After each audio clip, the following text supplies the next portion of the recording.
அதில் சப்ஸ்கிரைப் பட்டனை சப்ஸ்கிரைப் பண்ணுங்கள். அண்ட் பக்கத்தில் இருக்கக்கூடிய லைக் பட்டனை கிளிக் பண்ணிட்டு எனி டவுட் வந்தாலும் கமெண்ட் பண்ணுங்கப்பா. அண்டு வந்து பார்த்தீங்கன்னா இன்றைக்கி நம்ம சேனலில் என்ன வீடியோ வந்து பார்க்க போகிறோம்னா 6th ஸ்டாண்டர்டு படிக்கக்கூடிய மாணவர்களுக்கு வந்து பார்த்திங்கன்னா இயல் 2க்கான வினா விடை பார்க்க போகிறோம். தயவுசெய்து இந்த வீடியோ ஸ்கிப் பண்ண பாருங்கள். எனி டவுட் இருந்தாலும் கமெண்ட் பண்ணுங்கப்பா. ஓகேவா, வாங்க வீடியோக்குள்ளே போயிடலாம். நம்ம சேனல் புதுசாக என்ன வீடியோ பார்த்து மறக்காமல் சப்ஸ்கிரைப் செய்து பக்கத்தில் இருக்கக்கூடிய பெல்லைக்கனுக்கு.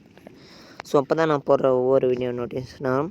ஸோ அது மட்டும் இல்லாமல் நிறைய பேர் லைக் பண்ணாமல் பாருங்கன்னா லைக் பண்ணிட்டு பாருங்கள். அப்போ தான் எனக்கு ஒரு மோட்டிவேஷனாக இருக்கும். ஓகேவா, ஸோ வாங்க வீடியோக்குள்ளே போட்டுடலாம். ஸோ ஸ்டூடெண்ட்ஸ், இன்றைக்கி நம்ம சேனலில் என்ன வீடியோ வந்து பார்க்க போகிறோம் ஆல்ரெடி இன்ட்ரடக்ஷன் சொல்லியிருப்பேன். ஸோ இயல் 2க்கான 6th ஸ்டாண்டர்ட் படிக்கக்கூடிய மாணவர்கள் இயல் 2க்கான ஆன்சரை பார்த்துருவோம். ஸோ தயவுசெய்து மிஸ் பண்ணுறாதீங்க அண்டு ஸ்கிப் பண்ணாமல் பாருங்கள். அப்போ தான் உங்களுக்கு புரியும். ஓகேவா, ஸோ முதல்ல உங்களுக்கான இயல் 2ல் கூடிய எதிலி குருவிகள் பற்றியான சரியான விடை அடுத்து குருவினா சிறுவினா அடுத்து சிந்தனை வினாக்கான கொஷின் அண்ட் ஆன்சரும் நம்ம கொடுத்துட்டோம். ஓகேவா, அண்டு நெக்ஸ்ட்டு பார்க்க போனோம்னா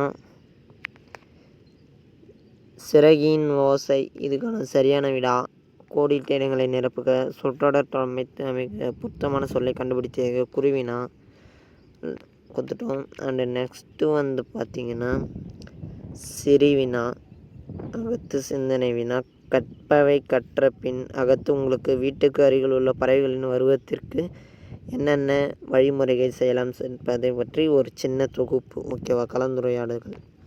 ஸோ அதையும் பார்த்துருங்க. இதுக்கான ஆன்சர் இதோடைய பிடிஎஃப் வந்து பார்த்தோம்னா டிஸ்கிரிப்ஷனில் கொடுத்துரும்பா. அப்படி இல்லைன்னா வாட்ஸ்அப் சேனலில் ஜாயின் பண்ணுறேங்க. ஸோ 6th-லேருந்து 9th படிக்கக்கூடிய அனைத்து மாணவர்களுக்கான ஸ்டடி மெட்டீரியலாக இருக்கட்டும் இதோடைய பிடிஎஃப்பும் எல்லாமே வாட்ஸ்அப் சேனலில் வந்துடும். ஓகேவா, ஸோ அதில் இது பண்ணுறேன். அண்டு 3வது கொஸ்டின் கொடுத்துக்கிறாங்க. அடுத்து 4வது பார்த்தீங்கன்னா இயற்கை பாதுகாப்பு வகைகளை குறித்து முழக்கும் தொடர்களை வளர்ப்போம்னு சொல்லிட்டு இதை எழுதுங்க. இதை கொடுத்துக்கிறாங்க. இதை பண்ணுவாங்க. அடுத்து கிழவனும் கடலும். ஸோ இந்த கொஷினை இந்தளவுக்கு இந்த கொஷினை இந்தளவுக்கு ஷார்ட்டாக யாராலும் குடிக்க முடியாது, நம்ம கொடுத்துக்கிறோம். ஸோ தயவுசெய்து எல்லாமே உங்களுக்கு ஷார்ட்டாக தான் வருது. ஸோ தயவுசெய்து மிஸ் பண்ணுறாங்க, படிச்சுக்கும்பா. சார் இந்த இது எக்ஸாமில் எதுனா டீச்சர்ஸ் மார்க் போடுவீங்கலாம் கேட்டிங்கன்னா கண்டிப்பாக போடுவாங்க. பட் டீச்சர்ஸ் பண்ணாலும் இந்த ஸ்டடி மெட்டீரியல் யூஸ் பண்ணிக்கோங்க. அண்டு நம்மளோட டீச்சர்ஸ் வாட்ஸ்அப் குரூப்லையும் ஜாயின் பண்ணிக்கோம்பா. சார்பு எழுத்துக்கள் என்ன, சொற்கள் ஆயுதம் ஏற்றி எவ்வாறு இடம்பெறும், அடுத்து கற்பவை கற்ற பின்னு. ஸோ கட்டுரை எழுதிய இயற்கையை காப்போம் அப்படின்ற ஒரு கட்டுரையை வந்து கொடுத்துட்டோம். இதுக்கான ஆன்சரும் பார்த்துட்டேன்.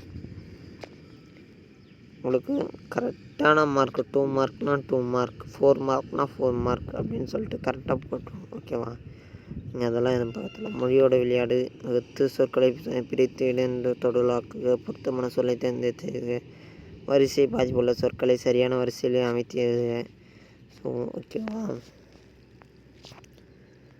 அடுத்து திருக்குறள் சரியான விடையை தேர்ந்தெடுத்துக, நயம் அறிக்க பொருத்தமான சொற்களை கண்டறிதுக, அடுத்து குறளில் உள்ள எதுகைமான சொற்களை பின்வரும் செய்திக்கு பொருத்தமான திருக்குறளை எழுதுக அப்படின்றாங்க. அவ்வளோதான்பா.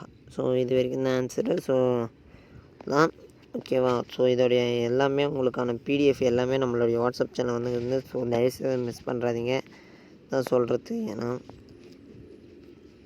தயவுசெய்து வாட்ஸ்அப் சேனலில் ஜாயின் பண்ணுறேங்க. ஸ்டூடெண்ட்ஸ் தயவுசெய்து வந்து பார்த்தீங்கன்னா 1 லைக் அண்ட் 1 சப்ஸ்கிரைப் பண்ணுறோம்பா. அப்போ தான் எனக்கு ஒரு மோட்டிவேஷனாக இருக்கும். ஓகேவா, தேங்க்யூ ஃபார் வாட்சிங் மை சேனல். ஸோ நெக்ஸ்ட் ஒரு வீடியோவில் சந்திப்போம்.